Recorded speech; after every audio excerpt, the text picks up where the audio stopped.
Getting in shape feels really hard because of this one thing.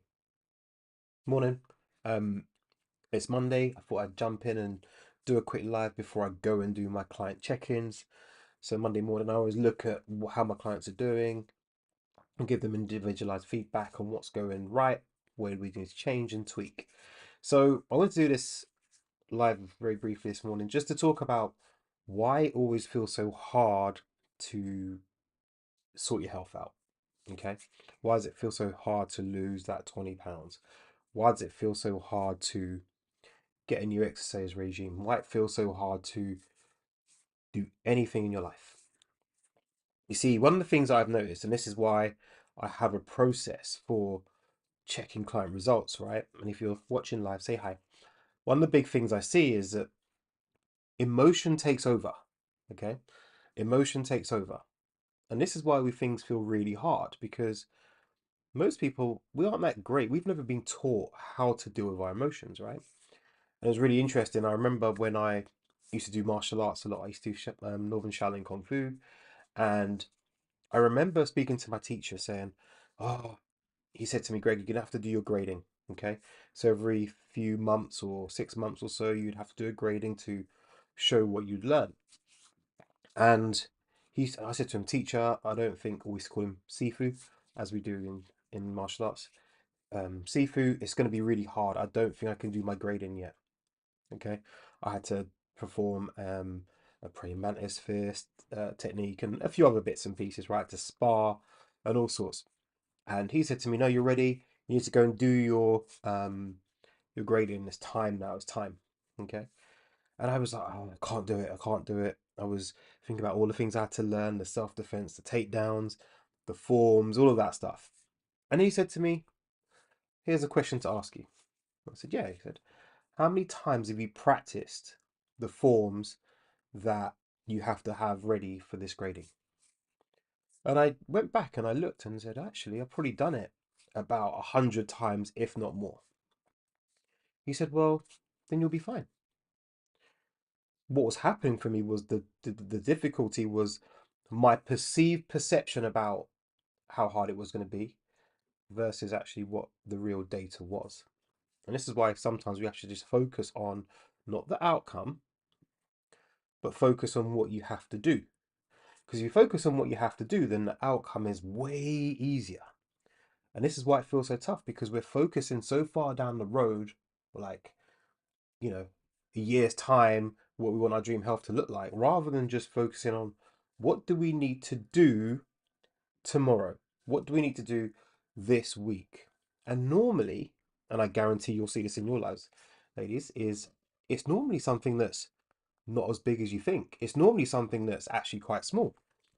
Classic in point, right? So I said to a client the other day, she was like, "Oh, Greg, I've got another £10, want to get down." I said, "Okay, whoa, whoa, whoa, whoa, stop. What do we need to do tomorrow to start getting to that £10?"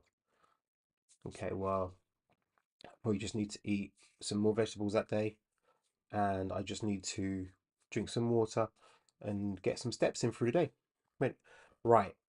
So instead of thinking about all of these crazy things, why don't we just focus on those two or three things to make your life easy? And it was like the relief of just dropped out of her body. She's like, "Oh yes." And that's the reason why I guess we can't see what's really going on for us. All our emotions see is the big noise. Okay. But actually, when you've got someone else to kind of look at it from another angle, just like my teacher, my Kung Fu teacher, was, what's the realism of the situation? So, ladies, this is the one thing I want you to do just to take away from this live this morning, and I hope it helps you, is track data. And I know for some people that's really tough, but if you're someone who works in like management or runs a business, you're going to have data coming at you all the time. And data is what makes decisions. The challenge is understanding the context of that data, but also understanding emotions and data are often very different things. So your emotions will be going, "Oh my God, this is so hard."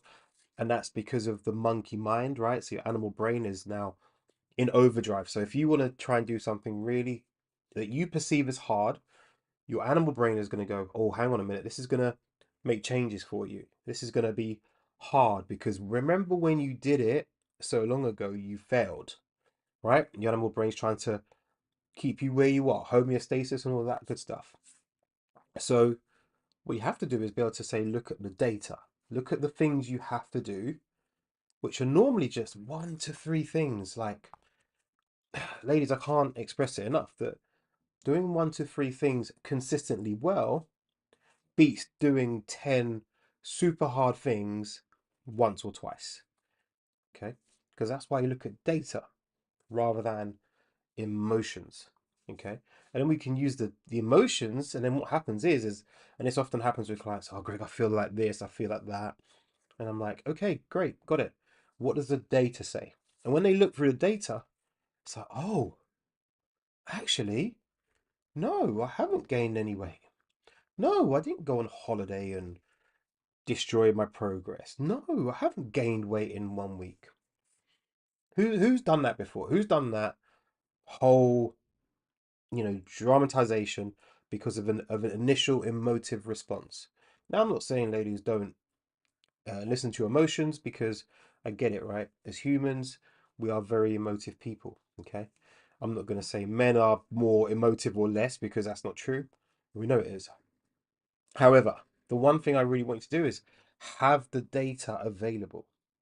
Look at data, because when you look at data, then you can make decisions, because data informs what you tweak. So if you want to get stronger, then you should have data about what you lift. Simple, right? If you want to improve your weight, your physique, then you better damn well know how many calories you eat, right? And I know, oh my God, I'm anti-calorie. I don't track calories, but calories is information. It's data that allows you to understand where you are at that particular point. Okay, because in that data, it might say to you, well, hang on a minute, you're not getting enough fiber, you're not getting enough water, you're not getting enough protein. This is why you're always hungry. Okay, you're not eating enough of vitamin D, you don't get enough iron. There's going to be so much things in that data that you can go, oh, okay, pinpoint that and change. Exactly the same as you would in your business. If you're selling something and it's not being sold, what would you do? You'd squash it and be like, right, I'm not going to sell that anymore because it's not profitable for me, or find out why it's not profitable for me. Exactly the same thing. So, ladies, if things are feeling hard, go back to the data. Okay, and if there's one takeaway from this, is have the data ready, be prepared to dive into it, or have someone look at the data and assess it for you. So I think a lot of people are trying to muddle their way through data and they don't really understand what's happening. Scale weight is a massive one where this happens a lot. Whereas if you don't look at the averages, it can really throw you off. Okay, but then in businesses, that's why you get business analysts and all these clever people with spreadsheets who can analyze and interpret the data so you can make decisions. All right.